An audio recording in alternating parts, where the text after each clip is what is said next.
नमस्कार, मैं हूं श्वेता सिंह और आप देख रहे हैं आज तक। राफेल आने वाला है और उसी पर आज हमारी खास पेशकश आप दिन भर देखेंगे, क्योंकि लगभग भारतीय समय के अनुसार दोपहर 2 बजे राफेल विमान भारत में लैंड करेंगे।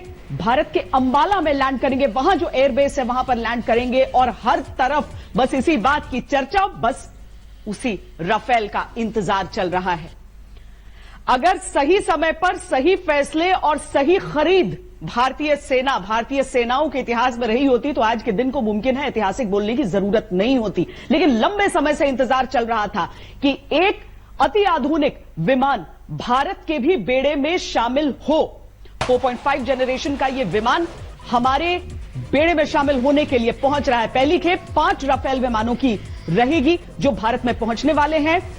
दरअसल एक लंबी यात्रा करके यहां तक पहुंच रहे हैं। पहले लगभग 7 साढ़े 7 घंटे में वो पहुंचे फ्रांस से लेकर अबू धाबी तक। वहां से उसके बाद जो उड़ान है अब से कुछ देर में शुरू होने वाली है।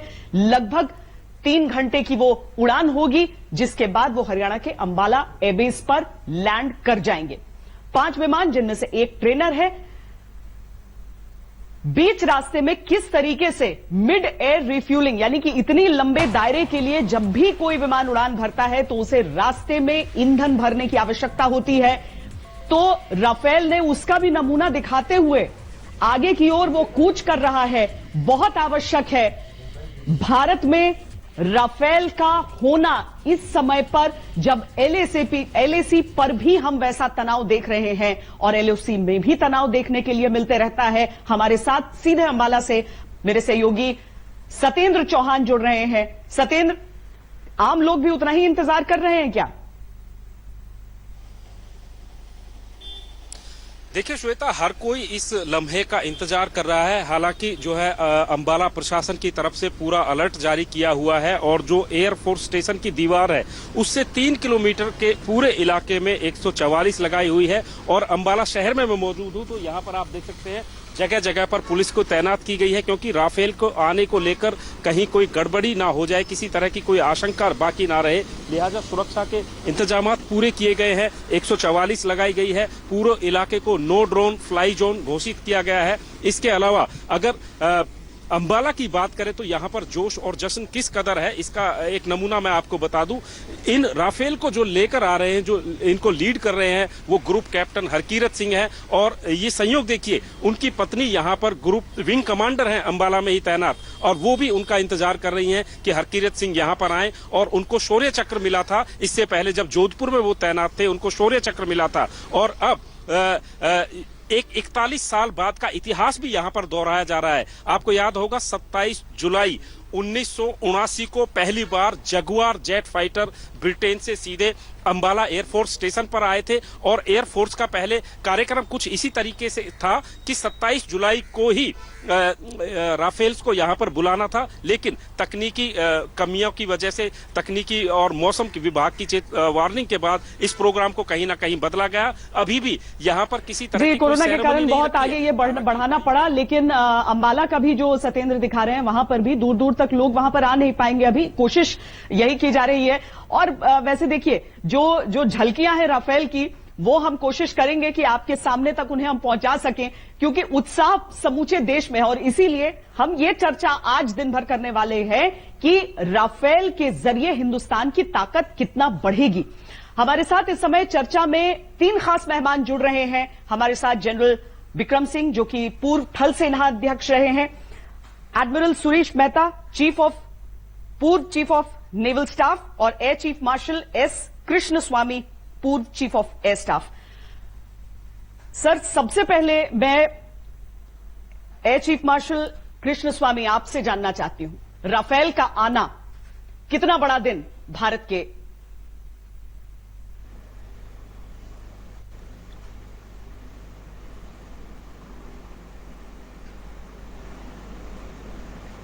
अच्छा, चलिए, लगता है हमें एयरफोर्स की प्रतिक्रिया सबसे आखिर में लेनी पड़ेगी, क्योंकि अभी एयर चीफ कृष्णस्वामी हमारे साथ नहीं जुड़े हैं। लेकिन जनरल विक्रम सिंह, किसी भी एक सेना को, यानी जल थल वायु, किसी एक की शक्ति बढ़ती है, समूचे देश की ताकत बढ़ती है। और राफेल जिस तरह का विमान है, उससे हम उम्मीद कर सकते हैं कि भारत की शक्ति थोड़ी नहीं, दोगुनी नहीं, बल्कि कई गुना बढ़ने वाली है। कितना उत्साहित हो एक आम हिंदुस्तानी आज के दिन? जय हिंद श्वेता जी, और जय हिंद पूरे देश को। आज बहुत ही एक महत्वपूर्ण दिन है कि जो हमारी मिलिट्री की इन्वेंट्री है उसके अंदर एक बहुत ही बेहतरीन एक जहाज जो है वो आ रहा है। और साथ ही साथ मैं ये भी कह दूं कि जो हमारी संस्कृति है, हमारा कल्चर का है, उसके तहत बारिश का आना शुभ माना जाता है। तो यकीनन जो आज जहाज बारिश के अंदर जो लैंड कर रहे हैं, चाहे अंबाला में चाहे जोधपुर में, डिपेंड करता है कहां पे करेंगे, ये बहुत ही एक शुभ अवसर है। हमारी जो कॉम्बैट पावर है उसके लिए बहुत खास अहमियत रखता है। और आने वाले दिनों के अंदर चाहे वो चीन हो चाहे वो पाकिस्तान हो, ये हमारे देश का जो मनोबल है, हमारे देश की जो मिलिट्री पावर है, कॉम्बैट पावर है, उसको कई गुना उसको ज्यादा बढ़ाएगा। और ये इस वक्त तो खासकर ये एक खास अहमियत रखता है क्योंकि चीन के साथ हम इस वक्त एक एंगेजमेंट और डिटरेंस की फेज के अंदर हैं। और जितनी हमारी ताकत बढ़ेगी उतना ही हम डिटर कर सकते हैं चीन को, और अपने डिप्लोमेटिक और मिलिट्री इनिशिएटिव्स का इस्तेमाल करते हुए हम चीन को यह समझा सकते हैं कि लड़ाई में उनको कुछ मिलने वाला नहीं है। तो बेहतर यही होगा कि वो जो पीसफुली इस पूरे जो प्रॉब्लम आया है इस लद्दाख के अंदर उसको रिजॉल्व कर लें। और साथ ही साथ आज एक संदेश जाता है पाकिस्तान को भी कि अगर वो इस प्रकार से करते रहेंगे जैसे उन्होंने पहले किया था, हमारे जे&के के अंदर हमारे जो नागरिक हैं उनको, हमारे जो सोल्जर्स हैं उनको टारगेट किया था, तो उनके लिए भी एक आज चेतावनी है कि अगर वो दोबारा ऐसा काम करेंगे तो हमारे पास पहले से बहुत ही बेहतरीन हमारे पास औजार हैं अभी उनको ट्रीट करने के लिए। जी एडमिरल मेहता, हालांकि ये बहुत अजीब सी बात है कि इतने सालों तक हमें इंतजार करना पड़ा। आधुनिकीकरण जो है हमारी सेनाओं का, वो एक प्रक्रिया के तौर पर होना चाहिए, न कि एक लक्ष्य के तौर पर। लेकिन आज राफेल के आते हुए आपका मन क्या कह रहा है? जी, ये तो कई साल पुरानी बात है कि वी नीड टू डू ऐसी चीजें। ऐसे होता है कि पैसा बहुत लगता है इन चीजों में। तो देश का जो उस समय कई सालों से ध्यान उसी तरफ था कि डेवलपमेंट हो पहले, और डेवलपमेंट हो तो पैसा आता है ज्यादा। एंड पिछले कुछ सालों में तीनों सेनाओं को, भारतीय नौसेना, आर्मी वाले और अपने एयरफोर्स वाले फ्रेंड्स, सभी को बजट थोड़ा ज्यादा मिलने लगा है। एंड लोगों को समझ आ गया है कि in this world we have sorry I have to go into English sometime, कि सभी लोगों को पता लग गया है कि जो वेपनरी, जो सामग्री हम लोग खरीद रहे हैं वो इतनी मॉडर्न है, एंड सारा काम जो अपना लक्ष्य होता है वो उसको हम अच्छी तरह से पूरा कर सकते हैं। तो मैं भारतीय नौसेना, वायुसेना को यही कहना चाहूंगा कि वेल डन, बहुत बहुत मुबारक हो आपको। एंड देखेंगे हम आगे आपकी करतूतों का, जो कि दुश्मन को भगाने लग जाएगा पीछे पीछे। सत्येंद्र चौहान भी हमारे संवाददाता जुड़े हुए हैं हमारे साथ अंबाला से। हम जरा मौसम का अपडेट वहां से ले लेते हैं, क्योंकि राफेल कहां पर लैंड करेगा उसके लिए बहुत जरूरी है कि मौसम खुला हुआ रहे, मौसम ठीक रहे। सत्येंद्र, कैसा मौसम है इस समय? देखिए श्वेता, जैसा कि अभी जनरल साहब ने कहा कि ये एक बेहद शुभ संकेत होता है और इंद्रदेव अपनी कृपा बरसाते हैं। सुबह जब हम अंबाला पहुंचे तो बेहद ह्यूमिडिटी थी और अब ठंडी हवा चलने लगी है। और आसमान की अगर बात करें तो इस समय काले बादल छाए हुए हैं। तो कुल मिलाकर ऐसा लग रहा है कि हवा भी चल रही है और बादल भी छाए हुए हैं। ये दृश्य भी हम आपको अंबाला के दिखा रहे हैं कि बिल्कुल सूर्य देव के दर्शन नहीं हो रहे हैं। आसमान में एकदम काले काले बादल अब छाने लगे हैं और हवा भी चलने लगी है। तो हवा जब चलती है तो उसमें 50% चांस ऐसा हो जाता है कि हवा अपने साथ बादलों को कई बार छांट भी देती है, तो कई बार बादलों को इकट्ठा कर देती है। लेकिन मौसम विभाग की अगर बात करें तो मौसम विभाग ने पूर्वानुमान ये दिया हुआ है कि बारिश हो सकती है, 9 से 12 के बीच में ये बारिश हो सकती है। लेकिन राफेल का जो आने का वक्त है वो 12 बजे के बाद में है, यानी कि वहां पर जो लोग इकट्ठा हो रहे हैं वायुसेना के अधिकारीगण, उनके मुताबिक 12 से 4 बजे के बीच में राफेल अंबाला में लैंड करेगा। अगर इस दौरान भी मौसम में गड़बड़ी रहती है, बारिश तेज आती है या थंडर स्ट्रॉम आता है, तो उस सूरत में प्लान बी जो तैयार किया गया है उसके मुताबिक राफेल को फिर जोधपुर एयरबेस पे लैंड किया जा सकता है। लेकिन अभी तक इस तरह की तैयारी नहीं की गई है और अभी तक जो मौसम बना हुआ है उसके मुताबिक अंबाला में ही लैंड करेगा। लेकिन काले बादल जिस तरीके से छा रहे हैं, हवा जिस तरीके से चल रही है, उसमें यह भी कहा जा सकता है कि बारिश हो सकती है। हो सकता है कि इन बादलों को हवा छटा दे। तो कुल मिलाकर अभी मौसम का सस्पेंस यहां पर बना हुआ है। श्वेता, मौसम का सस्पेंस बना है और देखना है कि राफेल की मतलब किस एयरबेस की किस्मत में है कि राफेल कहां पर लैंड करने वाला है। आपको बता दें कि भारतीय समय के अनुसार लगभग 11 बजे टेक ऑफ होगा अबू धाबी के नजदीक जो एयरबेस है, फ्रेंच एयरबेस, वहां से। और वो उसके बाद समय जो अभी हमें टेंटेटिव बताया गया है वो है दोपहर 2 बजे का, जब राफेल विमान भारत में होंगे, अगर मौसम ने साथ दिया तो।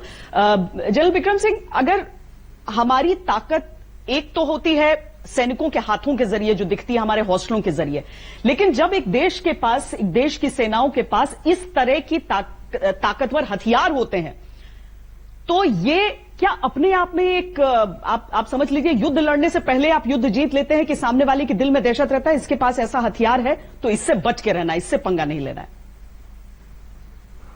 जी बिल्कुल आपने ठीक कहा कि पहले तो ये काम में आता है डिटरेंस के लिए, और हर सेना जो है, हर देश की, वो अपनी जो काबिलियत है, अपनी ताकत के साथ में, अपने कॉम्बैट पावर के साथ में डिटर करती है दुश्मन को कि वो जो हम अपना विल एजर्ट कर रहे हैं उसके ऊपर, उसकी वो सुन ले, उसको मान जाए।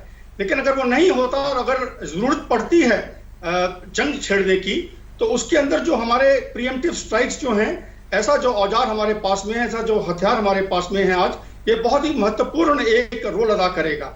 और मैं कारगिल के युद्ध के अंदर, आप जानते हैं, मैं आर्मी स्पोक्स पर्सन था और मैं जानता हूं कि किस प्रकार से एयरफोर्स ने जो आर्मी का साथ दिया था। आज की जो जंग है वो एक ट्राई सर्विस, एक जॉइंटनेस के साथ में लड़ी जाएगी। यही कारण है कि आपने देखा होगा कारगिल रिव्यू कमेटी के बाद में ये जो सीडीएस का बनना, हेडक्वार्टर आईडीएस का बनना, एमओडी के साथ में मिलिट्री का तालमेल होना और इंटीग्रेट होना, ये सब चीजें उस तरफ ये दर्शाती हैं कि हमने जो कल की लड़ाई लड़नी है या आज की जो लड़ाई हमने लड़नी है वो एक जॉइंटनेस के अंदर होगी। तो उसके अंदर मुझे याद है कारगिल की लड़ाई के अंदर ना कि सिर्फ प्रिसीजन बॉम्बिंग की एयरफोर्स ने, उन्होंने जो लॉजिस्टिक सपोर्ट है वो किया, और ट्रुप्स का मूवमेंट जो कि फ्लेक्सिबिलिटी देता है माउंटेन्स के अंदर, वो भी उन्होंने रोल अदा किया। तो मैं जानता हूं कि जब हमारे पास ऐसा औजार आ जाएगा, दूसरी बात यह है कि इस प्रकार का जो एक बहुत ही आधुनिक जो हमारे पास में अब एक जहाज आया है, ये स्ट्रेटेजिक जो टारगेट्स हैं, ऑपरेशन टारगेट्स हैं, जो डेप्थ के अंदर होते हैं दुश्मन के अंदर, जैसे फॉर एग्जांपल अगर आप देखते हैं तो ये जो वेस्टर्न थिएटर जो कमांड का हेडक्वार्टर्स है, फॉर एग्जांपल चेंडू के अंदर हो गया, उनके लॉजिस्टिक जो एचेलॉन्स हो गए, उनके मिसाइल साइट्स जो हैं, उनको टारगेट करने के लिए बहुत ही बेहतरीन होगा। दूसरा रोल होता है कॉम्बैट के अंदर जो ग्राउंड ट्रूप्स हैं उनकी सपोर्ट के अंदर। उसके लिए जरूरत नहीं है कि यही जहाज आएगा, और एयरफोर्स के पास में जहाज हैं, लेकिन माउंटेन्स के अंदर उसका बड़ा प्रॉब्लम हो जाता है, क्योंकि जो फ्लॉट है, forward line of own troops, उसे देखना बड़ा मुश्किल हो जाता है। तो इसके कारण क्या है, जो प्रिसीजन बॉम्बिंग है उसका इस्तेमाल करते हुए हम इसको टारगेट करते हैं, जो कि कारगिल में हुआ था। और यकीनन अभी जो हमारे पास ये आधुनिक जहाज आया है, हमारा मनोबल जो मिलिट्री का है बढ़ा है, और जो मिलिट्री की ताकत है as an emerging regional power with a comprehensive national power and as a global power, definitely it's a shot in the arm. जिस तरह से आपने खूबियां गिनवाई हैं राफेल की, और वाकई जिस तरह की हथियार से लैस हमने हासिल किए हैं, क्योंकि ये भारत का राफेल है। हर देश जो हासिल करता है कोई भी हथियार, उसमें कुछ तरह की चेंजेस होते हैं, कुछ तरह की अपने कस्टमाइजेशन होते हैं। अब इसमें Meteor missile, SCALP missile, Hammer, इन सारी चीजों का, यानी अपनी सीमा में रहते हुए किस तरीके से आक्रमण कर सकता है हिंदुस्तान। एडमिरल मेहता, बहुत सारी चीजें होती हैं जिसमें हम कहते हैं कि यहां पर स्ट्रेटेजिक सीक्रेसी हमें रखनी है, हमें गोपनीयता रखनी है इन चीजों की, लेकिन कुछ ऐसी चीजें होती हैं जिनका बखान किया जाता है। और इसीलिए जैसे 26 जनवरी का परेड हो गया, जिसमें हम दिखाते हैं कि देखो हमारे पास ये है, ये है, ये है। तो उस तरह की चीजें जिस तरह का डेटरेंट साबित होती है, जिस तरीके से दुश्मन देश में खौफ भरती है, उस हिसाब से राफेल को हम बहुत महत्वपूर्ण माने आज। बिल्कुल बिल्कुल, बहुत महत्वपूर्ण मानेंगे। एंड मैं तो ये भी कहूंगा कि बाकी सर्विसेज में भी आजकल काफी अच्छी इंप्रूवमेंट हुई है। नेवी में भी और आर्मी में भी नए नए वेपन्स आ रहे हैं। मैं खुद नेवल एविएटर था एक जमाने का। उस टाइम हमारे बिल्कुल लड़खड़ा रहे थे, छोटे छोटे थे। एंड उसके बाद हमारा एक जनरेशन सी हैरियर आया। सी हैरियर के बाद अभी हमारे MiG-29 लगे हुए हैं। एंड वो भी काफी लंबी आर्क तक पहुंच सकते हैं अपने। एंड वेपन लोड बहुत अच्छे हैं और सेंसर्स वगैरह काफी सब बिल्कुल ऐसे मॉडर्न है जैसे भी इधर भी मिल रहे होंगे अभी। तो हुआ ये है कि जैसे अभी आपने I think a little this thing was made about the chief of defence staff. कई सालों से हम लोग यही बोलते रहे हैं कि एक चौथा आदमी होना चाहिए, army chief, air chief, navy chief, but one person who coordinates everyone. तो ये कई सालों से नहीं हुआ था, कभी नहीं, क्यों? तो हम बारी बारी से टर्न लेके उधर बैठते थे दूसरी चेयर में। अभी इन एडिशन नेवी चीफ एक साल के लिए तुम तो जॉइंटमैनशिप करिए ऐसे। सो अभी और एक्स्ट्रा हेडक्वार्टर्स बन चुका है वहां पर। सो आई थिंक ये सब बहुत अच्छी प्लानिंग से हो रहा है। एंड हर एक सर्विस का जो भी कोई वेपन, नया वेपन होगा, एंड अगर दूसरी सर्विस को कुछ हेल्प चाहिए उसके बारे में, तो we can make to each other. जैसे कि स्ट्राइक एट सी करनी पड़ती है, या नेवी के जहाज डिप्लॉय कर देते हम लोग समुद्र एंडमन्स में जाके, और एंडमन से वहां से काफी एरिया संभाला जा सकता है। तो ये जॉइंटमैनशिप जो बोलते हैं हम, ये बहुत तड़क एकदम अच्छी कड़क बन के होएगी अभी। एंड इससे बाकी जो हमारे आसपास की कंट्रीज हैं, इनको डेफिनेटली मुंह तोड़ के जवाब मिलेगा अगर कुछ बदमाशी हो तो।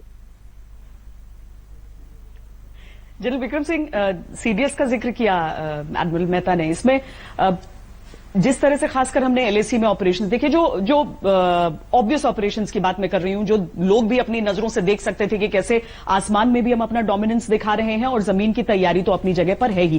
क्या वाकई आपको वो बदलाव दिख रहे हैं, वो चेंजेस दिख रही हैं? और क्या आप ये उम्मीद करेंगे एज एन एक्स चीफ भी कि एक चीज को हासिल करने के बाद हम रुके नहीं, बल्कि राफेल एक प्रक्रिया का हिस्सा बने? हम चाहे आर्मी हो, नेवी हो, एयरफोर्स हो, हमें समय के हिसाब से वो चल पा रहे हैं या नहीं? क्या अपग्रेडिंग की आवश्यकता है या फिर नए उपकरण की आवश्यकता है? उस हिसाब से हमें चलना होगा जब तक हमारे दुश्मन इस तरह के हैं। आपने ठीक कहा श्वेता जी। देखिए, जितनी सेनाएं हैं हर मुल्क की, वो ट्रांसफॉर्मेशन का जो एक प्रोसेस है उसे हमेशा कायम रखती हैं। और ट्रांसफॉर्मेशन का बेसिक मुद्दा होता है to remain ready and relevant.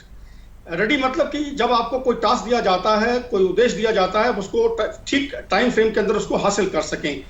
और रेलेवेंट का मतलब ये है कि जो एनवायरमेंटल कंडीशंस हैं, जो दुश्मन के पास में जो टेक्नोलॉजी है, तो दुश्मन की जो टैक्टिक्स हैं, उसकी जो स्ट्रैटेजी है, उसकी जो डॉक्ट्रिन है, उसको मद्देनजर रखते हुए आप अपनी जो ट्रांसफॉर्मेशन है उसे करें। तो ये लगातार एक कार्रवाई चलती रहती है हर मुल्क के अंदर, हर मिलिट्री के अंदर, और इसी प्रकार से इंडियन मिलिट्री में भी चलती आई है। और यही आपने देखा होगा, आज अगर एक डिटरेंस चाइना के ऊपर वो ये है कि चीन जानता है कि भारतीय सेना जो आज है वो 1962 की सेना नहीं है। तो आज हमारे पास में वो काबिलियत है। और देखिए, जितनी भी मिलिट्रीज होती हैं, मोटे तौर पे आपके जो दर्शक हैं उनको बताना चाहूंगा मिलिट्रीज क्या करती हैं, कैसे जंग लड़ती हैं। देखिए, इसके कुछ पहलू होते हैं। पहला होता है डिटेक्ट करना, डिसर्न करना, डिसाइड करना, डिप्लॉय करना और फिर डिस्ट्रॉय करना दुश्मन को। तो इन 5-6 चीजें जो हैं, जो पहलू हैं, इनके मद्देनजर जो है, जो हमारा गौर रहा है तीनों सर्विसेज का, वो जॉइंटनेस के अलावा वो रहा है सर्विलेंस के ऊपर, जॉइंट सर्विलेंस के ऊपर, हमारी फायर पावर को बढ़ाना, हमारी मोबिलिटी को बढ़ाना, all weather night fighting capability को बढ़ाना, इलेक्ट्रॉनिक वॉरफेयर को बढ़ाना, कमांड एंड कंट्रोल स्ट्रक्चर्स जो हैं उनके अंदर इंटरऑपरेबिलिटी बढ़ाना, ना कि सिर्फ हमारी 3 सर्विसेज के अंदर, पर हमारे जो स्ट्रेटेजिक पार्टनर्स हैं जो अमर्ज कर रहे हैं, जैसे फॉर एग्जांपल यूनाइटेड स्टेट्स आया है, हमारी उनके साथ में एक्सरसाइजेज चल रही हैं, और उस इंटरऑपरेबिलिटी को टेक्टिकल लेवल से हमने ऊपर लेके जाना है ऑपरेशनल और स्ट्रेटेजिक अरीना के अंदर, ताकि कल अगर जंग लड़नी पड़ती है हमें, और एक इंटरिम के अंदर जबकि हमारी ताकत नहीं है आज इतने मुफीद, हालांकि अगर आप मुझे समझते हैं तो डिफेंसिव वॉर फाइटिंग के लिए चीन के साथ में हमारे पास बेहतरीन इस वक्त औजार हैं और हमारे पास ताकत है, लेकिन चीन के अंदर जाके चीन का जो इलाका है उसको कैप्चर करने के लिए, ताकि जब जंग खत्म होती है तो पॉलिटिकल लीडर्स एक पोजीशन ऑफ स्ट्रेंथ से नेगोशिएट कर सकें, उसके लिए हमने ताकत को बढ़ाना है। तो वो कार्रवाई चल रही है एज पार्ट ऑफ ट्रांसफॉर्मेशन। लेकिन इसमें एक चीज और मैं कहना चाहूंगा, एक message to the decision makers as well, कि देखिए हमें एक वक्त आ गया था कि लोग सोचने लग पड़े थे कि कन्वेंशनल वॉर्स नहीं होंगी। हमें इस अजम्पशन के ऊपर इस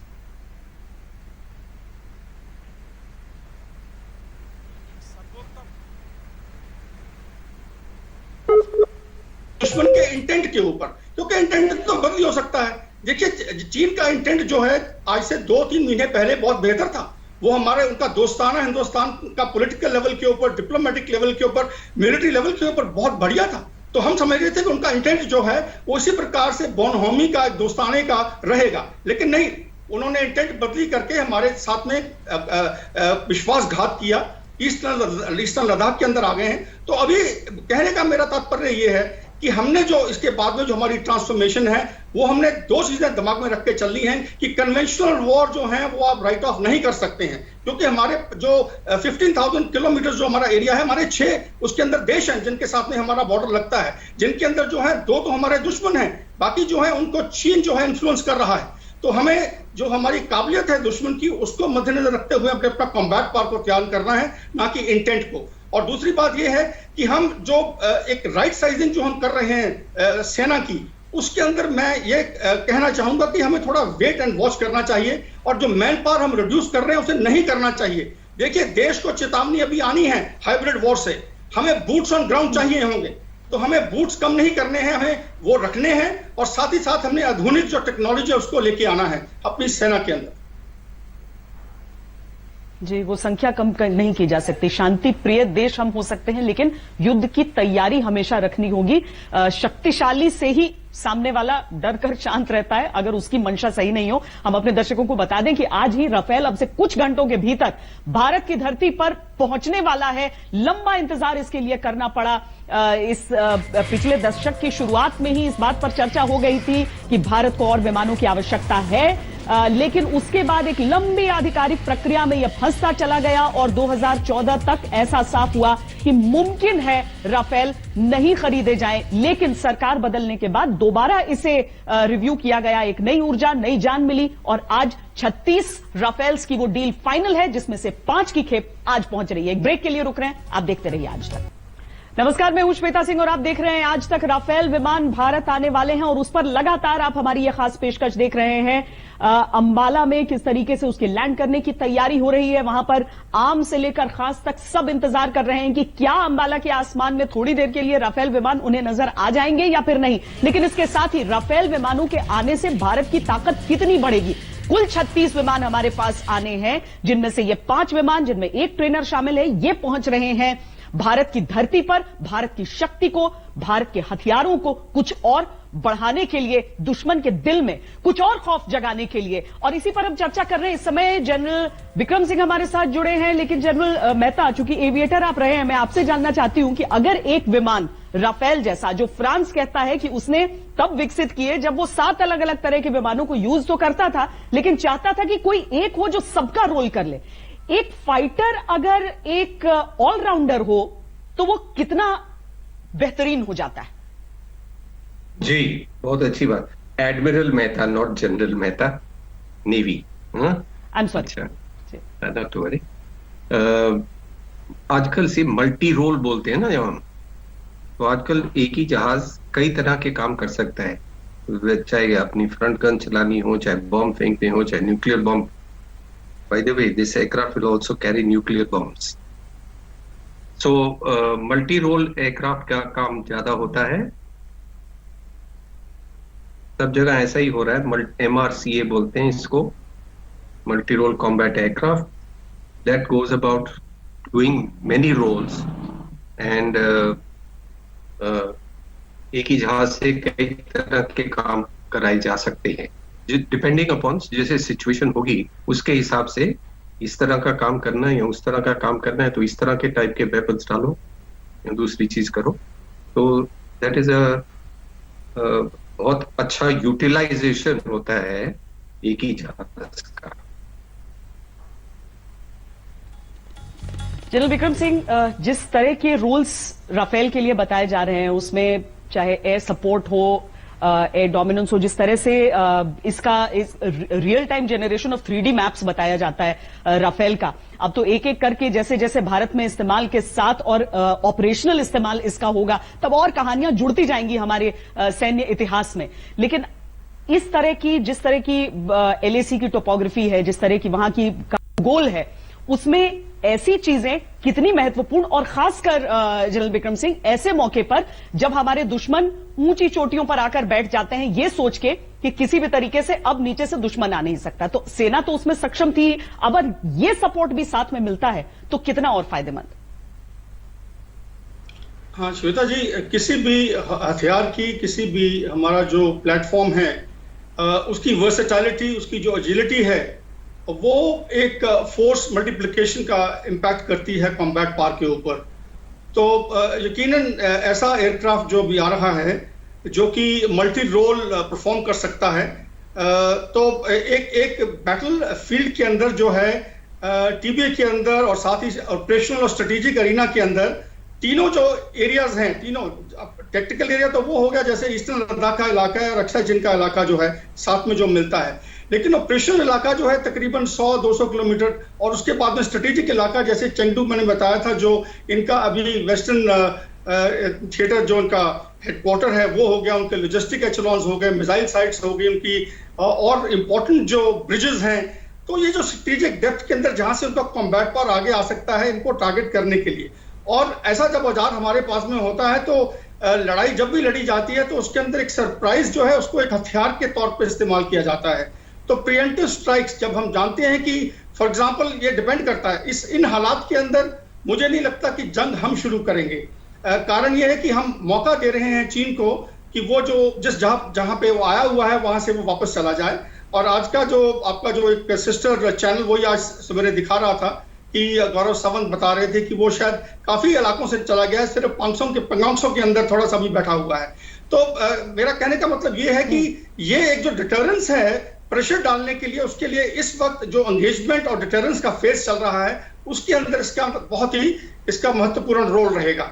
और अगर जंग छिड़ जाती है तो ये डिपेंड करता है कि हम किस लेवल पे ये लेके जाना चाहते हैं। हम इसे फुल फ्लेज्ड वॉर करना चाहते हैं, क्योंकि देखिए हमें वो लेसन जो कारगिल का है वो यहाँ पे रेप्लिकेट नहीं करना चाहिए कि कारगिल के अंदर जो लड़ाई है वो सिर्फ लाइन ऑफ कंट्रोल के ऊपर रही थी और जोजिला पास के इस तरफ रही थी, कारगिल की तरफ, वो उस तरफ नहीं गई थी अपने कश्मीर की तरफ। उससे कुछ कारण थे, लेकिन उस टेम्पलेट को लेके आज हमें यहाँ पे इस्तेमाल हम नहीं कर सकते हैं, क्योंकि इस इलाके के अंदर अगर जंग छिड़ी, अगर हमने फायर पावर का इस्तेमाल किया तो यकीनन आप मेरे से लिख के ले लीजिए, वॉर जो है ये पूरी जो LAC है इसके साथ में शुरू हो जाएगी। तो ऐसे हालात के अंदर एक जो वर्स्ट कॉन्टिजेंसी है, क्योंकि जब हम प्लान्स बनाते हैं तो रिस्क मैनेजमेंट जो है एक बहुत ही महत्वपूर्ण एक अंग होता है किसी भी स्ट्रैटेजी का। और ये हर, चाहे वो कॉर्पोरेट स्ट्रैटेजी हो, चाहे वो आपके चैनल की स्ट्रैटेजी हो, उसके अंदर रिस्क मैनेजमेंट जो है वो खास एक महत्वपूर्ण रोल अदा करती है। तो रिस्क जो है उसको कॉन्टिजेंसी प्लानिंग के तहत उसको अदा किया जाता है स्ट्रैटेजी के अंदर। तो वो कॉन्टिजेंसी प्लान्स को पूरा करने के लिए जो एक मल्टी रोल का प्लेटफॉर्म है हमारे पास में अभी आ गया है, वो बहुत ही महत्वपूर्ण रोल अदा करेगा। और हमें एक वो वर्सेटाइलिटी, एक एजिलिटी, एक जो है एक और ताकत जो है वो देगा, an ability to fight a war at all the 3 levels of war fighting। जी, और हम लगातार कह रहे हैं कि ये भारत का राफेल है। अगर हमारे दर्शकों को याद हो तो पिछले साल विजयदशमी के दिन जब राफेल विमान पहला राफेल विमान सांकेतिक तौर पर हैंड ओवर किया गया था, रक्षा मंत्री वहां पर पहुंचे थे। और ये प्रक्रिया रहती है, ये हमारी सेनाओं की प्रक्रिया रहती है, चाहे कोई भी अंग हो उसका। लेकिन जब हथियारों को शामिल किया जाता है तो उसके बाद एक पूजा की प्रक्रिया जरूर वहां पर होती है। वहां हमने देखा था स्वास्तिक, ओम, राफेल के पहियों के नीचे नींबू का कुचला जाना, तो ये सारी चीजें रही थी। तो आज हिंदुस्तान भी पूजा पाठ कर रहा है। और सत्येंद्र जहां पर है अंबाला में, सत्येंद्र आपके आसपास भी लोग पूजा कर रहे हैं कि राफेल पहुंच जाए सुरक्षित, बिल्कुल शक्तिशाली रूप में अपने। श्वेता, देखिए ये कोई पहली पूजा नहीं है। जब सुबह सुबह हम पहुंचे थे तो अंबाला कैंट में भी वहां बाकायदा राफेल के बड़े बड़े पोस्टर लगा के वहां पर हवन हो रहा था। और यहाँ के दृश्य आप देखिए, तमाम हाथों में जो लोग खड़े हुए हैं या तिरंगे झंडे उन्होंने लिए हुए हैं, डिस्टेंस भी बनाया हुआ है, मास्क लोगों ने चेहरों पे लगाए हुए हैं। और आप देख सकते हैं कि कहीं ना कहीं हर कोई आज दुआ कर रहा है अपने अपने तरीके से कि राफेल की जो लैंडिंग है वो एक इतिहास बनाए, क्योंकि अंबाला जो एयरफोर्स स्टेशन है इसका इतिहास रहा है। पहले भी मैंने आपको बताया था कि 27 जुलाई 1979 को 41 साल पहले जगुआर की ब्रिटेन से पहली खेप अंबाला एयरफोर्स स्टेशन पे आई थी और राफेल अब पहली बार सीधा यहाँ पर आ रहा है। तो अंबाला एयरफोर्स जो स्टेशन है इसका जो है एक गौरवमयी इतिहास भी रहा है। और यहाँ पर बहुत सारे लोग हैं, इनसे भी पूछते हैं कि ये जो सुबह से हवन में आहुतियां डाल रहे हैं, इनकी आहुतियां किस तरीके से जो है काम आएंगी। आपका नाम? विकास सिंगला, ट्रेडर। ये जो आप पूजा पाठ सुबह से कर रहे हैं, इसका क्या असर पड़ेगा राफेल पर? राफेल ये यही हमारी मतलब संस्था की और देश की और हमारी सोच ये है कि बिल्कुल सही तरह लैंड हो जाए और दुश्मन को दांत फट्टे कर दे, बिल्कुल यही हमारी सोच है। तो ये देखिए, कहीं ना कहीं श्वेता, देश प्रेम ये भी होता है कि राफेल अंबाला में आ रहा है और अंबाला में एक जगह नहीं, हम जगह जगह पर गए। कहीं पर हवन हो रहे हैं, लोग आहुतियां डाल रहे हैं, कहीं लोग आसमान में तिरंगे गुब्बारे छोड़ रहे हैं, कहीं एक दूसरे को मिठाइयां खिला रहे हैं। और इन लोगों का कहना यह है कि अगर कोरोना जैसी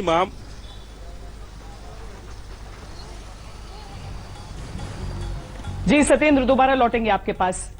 तो लोगों की उम्मीदें जुड़ती हैं, लोगों का समर्थन जुड़ता है, तो उससे थोड़ी शक्ति भी जुड़ती है। हालांकि ये पूजा पाठ बहुत लोगों को ऐसा लगेगा कि हथियारों के साथ ऐसा क्यों किया जा रहा है, लेकिन लोगों का जुड़ाव इस तरह से हमारी सेनाओं के साथ है जिसकी वजह से राफेल के स्वागत की ऐसी तैयारियां की जा रही हैं। और अंबाला की तो ये तस्वीरें आपने देखी, देश के बाकी हिस्सों में भी इस तरह से लोग पूजा पाठ कर रहे हैं और उम्मीदें लगाए हुए हैं। एडमिरल मेहता, जब हम राफेल की बात करते हैं और ये कहा जाता है कि वो एक एयरफोर्स बेस से भी ऑपरेट कर सकता है और एयरक्राफ्ट कैरियर से भी, ये उसकी फ्लेक्सिबिलिटी को कितना बढ़ाता है, उसकी मारक क्षमता को एक तरह से कहें तो कितना बढ़ाता है? नहीं, एयरक्राफ्ट कैरियर से तो अभी नहीं चलेगा, क्योंकि उसके लिए कई और चीजें चाहिए होती हैं। वो बहुत कॉम्प्लिकेटेड होता है। Landing on the aircraft carrier, जिसमें 50 गज में आपको जहाज अपना रोकना पड़ता है, वो जैसे हम बोलते हैं वहां पर अरेस्टर गियर होता है, वायर्स होती हैं, वायर्स में आके आपका हुक फंस जाता है उधर और उससे करते हैं। तो उसके लिए कई और मॉडिफिकेशन वगैरह चाहिए होती हैं। बड़ा कैरियर होना चाहिए और एयरक्राफ्ट में भी काफी काम और करना पड़ेगा। जो जिसको हम हुक बोलते हैं, उस पर बहुत दम पड़ता है एयरक्राफ्ट का, तो उसका स्ट्रेंथ और बहुत ज्यादा बढ़ानी पड़ती है, तो ऐसे हो नहीं सकता। हालांकि इसके पहले जो हमारे पास सी हैरियर्स थे, वो अपना हेलीकॉप्टर की तरह नीचे आके लैंड कर जाते थे और नॉर्मल काम के लिए जेट एयरक्राफ्ट की तरह चलते थे और लैंडिंग के टाइम में और टेक ऑफ के टाइम में, या टेक ऑफ भी नॉर्मल करते थे, जैसे छोटे से 500 फुट की डिस्टेंस में एयरक्राफ्ट ऊपर उड़ता था, पर उसमें लोड वगैरह कैरी करना थोड़ा कमती था, तो वो ठीक से काम नहीं चला था हमारा। एंड दैट इज वाई अभी जो हम लोग कर रहे हैं MiG-29 वगैरह हम दूसरे अपने कैरियर से करते हैं, वो ही लैंड कर सकते हैं उसके ऊपर। ये in this state this aircraft cannot land on this aircraft carriers or any aircraft carrier or aircraft carrier. जी, हालांकि फ्रांस अपनी तरफ से दसौ अपनी तरफ से जब भी इसके बारे में प्रचार करता है तो वो सीरिया के उन ऑपरेशंस का जिक्र जरूर करता है जहां पर उसे बेस की आवश्यकता नहीं हो रही है राफेल को बल्कि एयरक्राफ्ट कैरियर। लेकिन भारतीय वर्जन जो हम भारत के राफेल की बात कर रहे हैं, जो हम अपने हिसाब से अपनी जरूरतों के हिसाब से जो हासिल कर रहे हैं, वो राफेल जिस सूरत में है उससे भारत की शक्ति कितनी बढ़ रही है। हमारे साथ इस समय air chief marshal S Krishnaswamy जो कि पूर्व चीफ ऑफ एयर स्टाफ रहे हैं वो जुड़ गए हैं।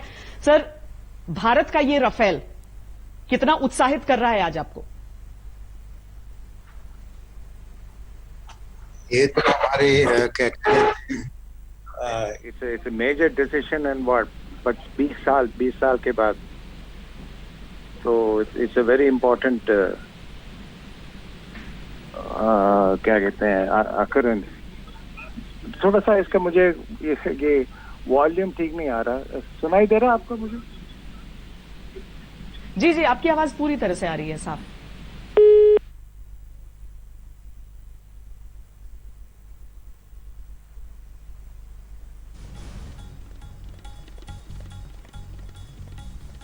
चलिए, अभी ठीक से हमारी बातचीत नहीं हो पा रही है, हम फौरन उनके साथ फिर जुड़ेंगे। जनरल विक्रम सिंह, राफेल के जरिए जिस ताकत की बात हम कर रहे हैं, जिस तरह की फीचर्स, जिस तरह की शक्तियां उसमें हैं, यह भी कहा जाता है कि अगर जैसे बालाकोट ऑपरेशंस के लिए हमें अपने विमानों को पाकिस्तान की सीमा में भेजना पड़ा था, लेकिन राफेल के जरिए भारत की सीमा में रहते हुए पाकिस्तान को उसकी हद में रखा जा सकता था।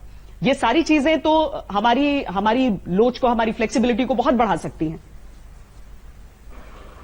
बिल्कुल ठीक कहा आपने। ये बालाकोट के अंदर बहुत ही बेहतरीन ऑपरेशन किए थे हमारी एयरफोर्स ने और एक बहुत मुंहतोड़ जवाब दिया था, जबकि हमारे सीआरपीएफ के जवान शहीद हुए थे उनके टेररिस्ट के द्वारा।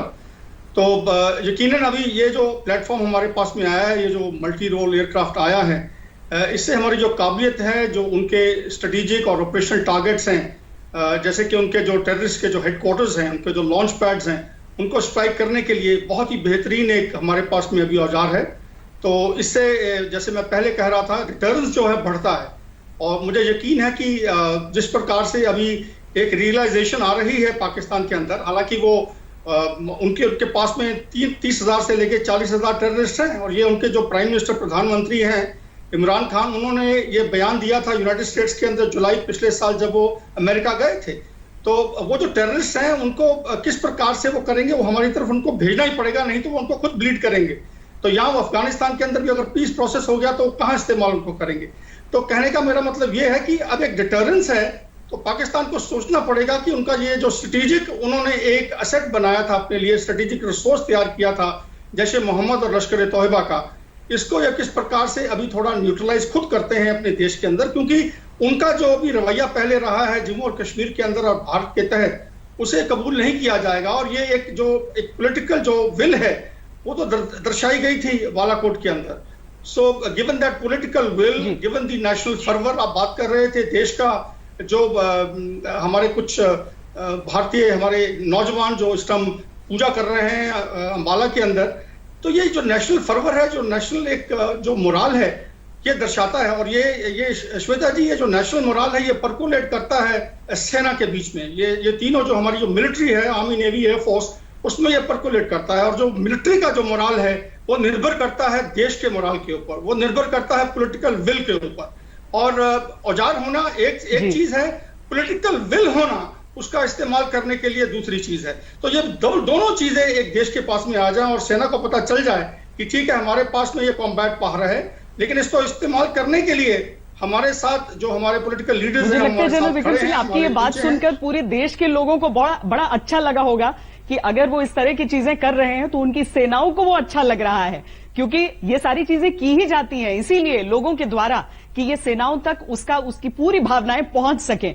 और हिंदुस्तान में भावनाएं ही सर्वे सर्वा होती हैं, सुप्रीम होती हैं, लेकिन उसी शक्ति को थोड़ी सी और बढ़ाने के लिए राफेल आ रहा है। एक ब्रेक के लिए रुक रहे हैं, आप देखते रहिए आज तक।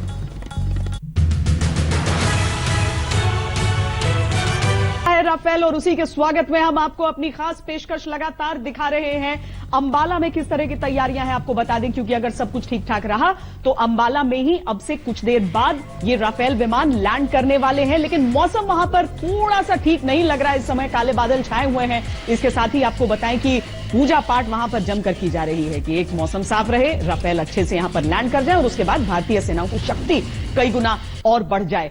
लोग इतने उत्सुक हैं कि वहां पर धारा 144 को भी लगाना पड़ा है ताकि एयरबेस के आसपास लोग न आ सकें। अभी एक छोटे से ब्रेक के लिए रुक रहे हैं, लेकिन लगातार हमारी नजर इस खबर पर बनी हुई है। आप देखते रहिए आज तक। नमस्कार, मैं हूं अंजना ओम कश्यप। हमें उम्मीद है ये वीडियो आपको पसंद आया होगा। लेटेस्ट खबरों के लिए यूं ही देखते रहिए आज तक, और इस वीडियो के पसंद आने पर लाइक, शेयर एंड सब्सक्राइब करना ना भूलें।